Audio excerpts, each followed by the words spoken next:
तो आज हम बात करने वाले हैं टीवीएस अपाचे। जो स्टार्टिंग में टीवीएस ने अपाचे लॉन्च की थी ना, वो यही वाली लॉन्च की थी RTR 160। इसका एक और मॉडल आता है, उसके अंदर 180 आता है, ये 160 वाला है। इसके बाद तो टीवीएस ने 2-3 तरीके की अपाची लॉन्च की है 160 180 में भी। एक 2V है, एक 4V है, बट ये वो है जो RTR 160 जो सबसे पहला वाला मॉडल था। ये मॉडल आज तक मतलब टीवीएस वालों ने ना बंद नहीं किया है, क्योंकि इसकी ना अलग ही डिमांड आती है निकल कर लोगों के अंदर से कि ये वाले मॉडल की डिमांड ऐसी है कि सब ही इसी को पसंद करते हैं। कुछ कुछ बंदे होते हैं जो 2V और 4V को पसंद करते हैं, पता नहीं उन बाइकों में क्या पसंद है। उनकी तो सीट ही अलग है ना, उनमें ऐसी कुछ खास पावर देखने के लिए मिलती है जो पावर इसके अंदर हमें रॉ पावर देखने के लिए मिलती है। इस बाइक का जो साइलेंसर है ना, वो मतलब ऐसी बोल्ड आवाज़ देता है ना, इतनी आवाज़ तो वो 2V और जो 4V है ना अपाची वो भी नहीं देता होगा जो ये साइलेंसर हमें आवाज़ निकाल के देता है। इस बाइक को ख़रीदे हुए अभी हमें कम से कम 6 महीने हो गए हैं, और 6 महीने में इस बाइक ने मतलब इतना अच्छा राइडिंग प्लेजर दिया है, क्या ही बताऊं कि इसके अंदर अभी तक ना मतलब यूं लगा लो 3 सर्विस हुई है। 3 सर्विस तक तो इसके अंदर कुछ हमें ऐसा कुछ खास देखने के लिए मिला नहीं है कि इसके अंदर कोई कमी आई है या नहीं आई है। अब तक ये बाइक सबसे बेस्ट चलती हुई आई है। इस बाइक की 3 सर्विस हुई है, तो सर्विस का तो आपको पता ही है 3 सर्विस किस टाइप में होती होगी। एक तो 1000 किलोमीटर पे होती है, एक 3000 और एक 6000 पे। और अब तक इस बाइक ने ना इतनी अच्छी खासी एवरेज निकाल के दी है, मतलब आप मान नहीं सकते कि इस बाइक ने हमें 50 की एवरेज निकाल के दी है अर्बन मोड के अंदर। वैसे इसके अंदर 3 मोड है, एक रेन मोड है, एक अर्बन मोड है और एक स्पोर्ट्स मोड है। और ये इसके अंदर आपको ना डिजिटल इंस्टॉल मिलता है, जैसे कि जो मीटर है मिलता है वो पहले तो जो स्टार्टिंग में अपाची आती थी ना उसमें तो एनालॉग वाला मीटर मिलता था, बट इसके अंदर हमें डिजिटल मिलता है। और डिजिटल मतलब सेकंड जेन में आ गया था डिजिटल, बट ये जो थर्ड जेन निकल के आ रही है ना, इसके अंदर हमें ब्लूटूथ कनेक्टिविटी और बहुत सी चीज़ ऐसी देखने के लिए मिल जाती है मोड के लिए। जैसे आप देख सकते हो यहाँ से हम मोड चेंज कर सकते हैं, और ये इन्फॉर्मेशन का है, और यहाँ से भी हम इस डिजिटल कंसोल को कंट्रोल कर सकते हैं। इस बाइक के अंदर बहुत सी खासियत है, और ये बाइक ना E20 है, मतलब कि ऐसा नहीं है कि E20 फ्यूल डलता है आजकल बाइकों में जो 2022-23 मॉडल है।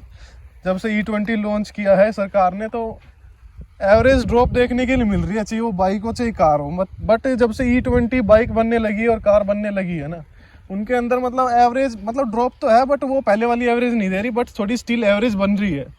और जैसे कि मैंने पहले भी बताया हुआ है कि बाइकों की एवरेज जहाँ 80 की एवरेज निकलती थी, 70 की निकलती थी, वहाँ 50-55 हो चुकी है। अगर E20 है तो वो 70 तक की एवरेज निकाल देगी, बट वो 10 की माइलेज का तो ड्रॉप हमें देखने के लिए ही मिलेगा। और ये जो बाइक है ना E20 है, और जो पहले वाली जो बाइक है मतलब एवरेज में बहुत ड्रॉप देखने के लिए मिल रहा है। जिनके पास और अपाचे है वो यही बोलते हैं कि 30 या 35 की एवरेज दे रही है, और ये बाइक 45 से 50 की एवरेज निकाल के देती है। हम इसको कैसे भी चला ले, चाहे स्पोर्ट्स में चला ले या अर्बन में चला ले। रेन का तो सीज़न है नहीं जो हम इसे रेन मोड में चलाएंगे। और ये बाइक हमें सिंगल चैनल ABS के अंदर देखने के लिए मिल जाती है। इसके अंदर डबल डिस्क ब्रेक हमें देखने के लिए मिल जाते हैं। आगे की प्लेट आप देख सकते हैं कुछ इस टाइप की है, और पीछे वाली ऐसे मतलब कि ब्लेड टाइप में है, मतलब डिज़ाइन बहुत अच्छा निकाल के दे रखा है।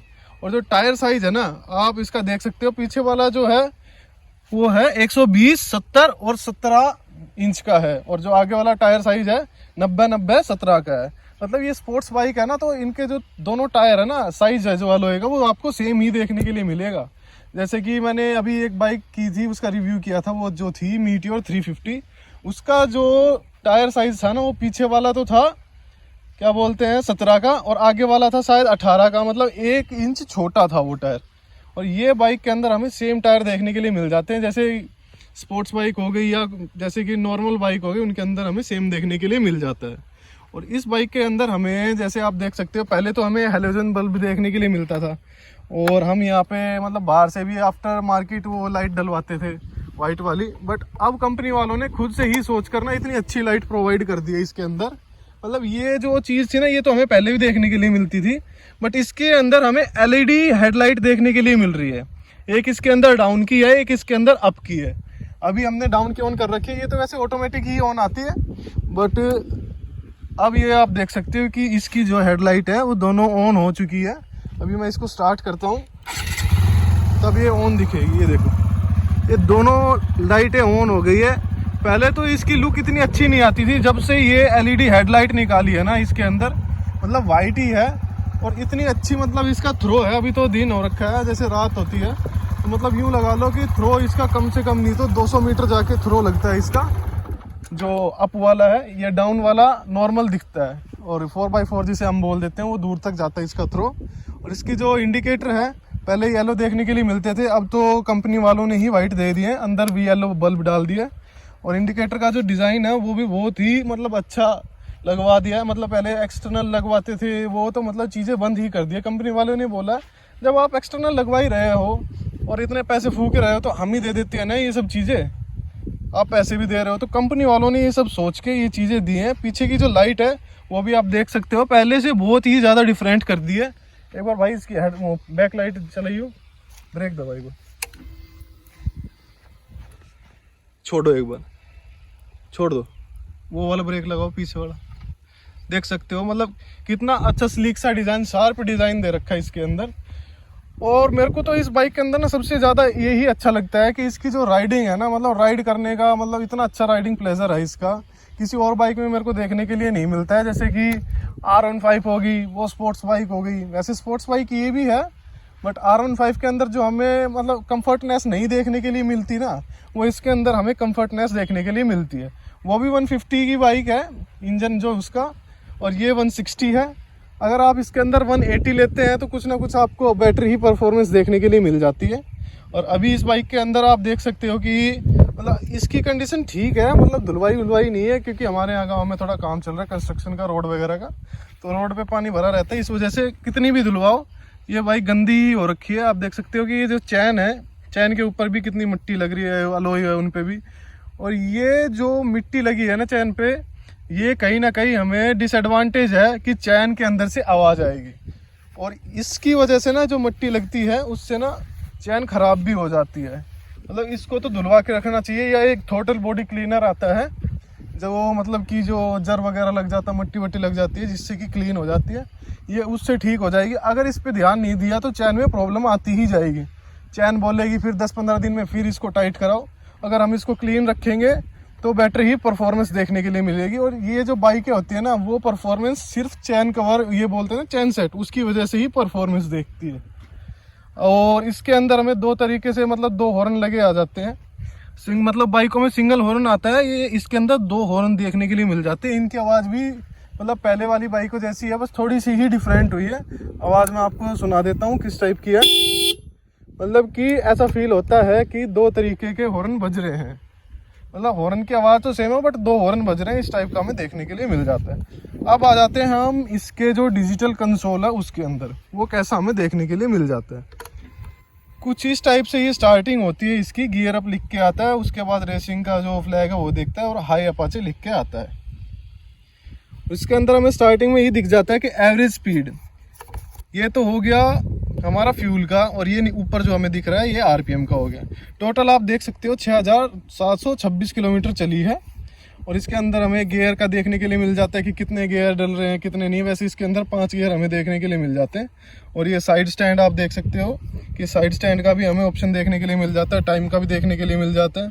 और बाकी इसके अंदर हमें इंडिकेटर वगैरह के लाइट अप का डाउन का वो देखने के लिए मिल जाता है। सर्विस, एबीएस, मतलब ये हमें सब देखने के लिए मिल जाता है। ये एबीएस की बत्ती इसलिए दिखा रही क्योंकि इसके ना डिस्पैड में वो चली गई है, क्या बोलते हैं, मिट्टी चली गई है। जैसे मैं बता रहा था कंस्ट्रक्शन का काम है, रोड वगैरह बन रहे हैं, उसकी वजह से कीचड़ वीचड़ लग के। तो अभी इसको हम चेक कराएंगे। और इसके अंदर हमें जैसे ये मोड देख रहे हो, एम लिखा है, इसके अंदर हमें ट्रिप ए, ट्रिप बी और ये लैप, मतलब कि ये सब हमें देखने के लिए मिल जाता है। ये रेसिंग मोड है। और टॉप अब तक ये 109 kmph पे चला रखी है। जो KMP हाईवे है हमारा, उस पर 109 की स्पीड में चलाई थी। बाकी हम इसे आराम से ही चलाते हैं, ज़्यादा तेज़ भगाते नहीं है। और उसके बाद में नॉर्मल आ जाता है 0 to 60 9.95 जो सेकंड है, उसके अंदर ये कवर कर लेती है। और उसके बाद में नॉर्मल वही आ जाता है स्टार्टिंग में। और मोड यहाँ से चेंज होते हैं, आप देख सकते हो कि ये मोड का बटन है। जैसे ही मैं इसको प्रेस करूँगा, अभी तो ये अर्बन में है, जैसे ही प्रेस करूँगा ये स्पोर्ट्स मोड में चली जाएगी। और एक बार फिर से दबाऊँगा तो रेन मोड में चली जाएगी। अभी इस बाइक को हम ना अर्बन मोड में चलाते हैं, क्योंकि ज़्यादा परफॉर्मेंस हमें क्या ही देखनी है, क्या ही चलानी है। लॉन्ग रूट पे जाएं तो जब तो हम देखें भी, और इस बाइक के अंदर हमें इस टाइप के बटन देखने के लिए मिल जाते हैं, प्रीमियम बटन बोल देते हैं ना, एक सिंपल बाइक के अंदर प्रीमियम बटन। ये पासिंग का हो गया, उसके बाद अप डाउन का हो गया लाइट का, और इन्फॉर्मेशन का हो गया, ये इंडिकेटर, और ये हॉर्न का देखो कितना अच्छा बटन निकाल रखा है ना। ऐसा ही सेम बटन सेल्फ का है, मोड का है। और ये जो बाइक को हम इग्निशन ऑफ कर दे ऑन कर दे इस टाइप का हमें देखने के लिए मिल जाता है। और ये बाइक ना मतलब कि 1.5 लाख की पड़ी है हमें लमसम जाके। वैसे इसका जो प्राइस है ऑन रोड वो 137 पड़ता है, और इसकी EMI वगैरह बनवा के मतलब कि 2 साल की EMI बनवाई है, उसमें हमें 10-15 हज़ार एक्स्ट्रा इंटरेस्ट देने के लिए मिल रहा है। जिस बाइक है उसने हमें बताया। और ये बाइक मतलब लमसम 1.5 या 160 के लमसम पड़ेगी जाके। और पहले ये बहुत ही सस्ती देखने के लिए मिल जाती थी, अब तो ये मतलब जब से GST लगा है तब से ये महंगी ही हुई है। और ये GST अब घटाई है तो थोड़ा बहुत ही फ़र्क आया, इनके अंदर ज़्यादा फ़र्क आया नहीं है। और ये आप देख सकते हो इसके अंदर इंजन कवर भी देखने के लिए मिल जाता है, और साइड में भी इस तरीके का इंजन कवर हमें देखने के लिए मिलता है। मतलब कि TVS वालों ने मतलब हर चीज़ की सेफ्टी लगा के दे रखी है, इंजन की सेफ्टी हो या फिर कवर की सेफ्टी हो इसकी।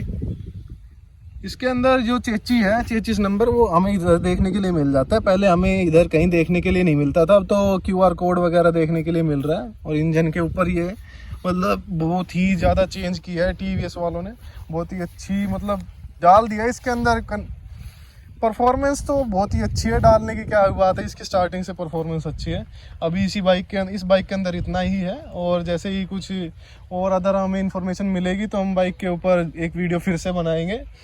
बाकी चैनल को सब्सक्राइब करना, वीडियो अच्छी लगी तो लाइक करना, और आप सभी का शुक्रिया वीडियो में यहाँ तक बने रहने के लिए। Thank you.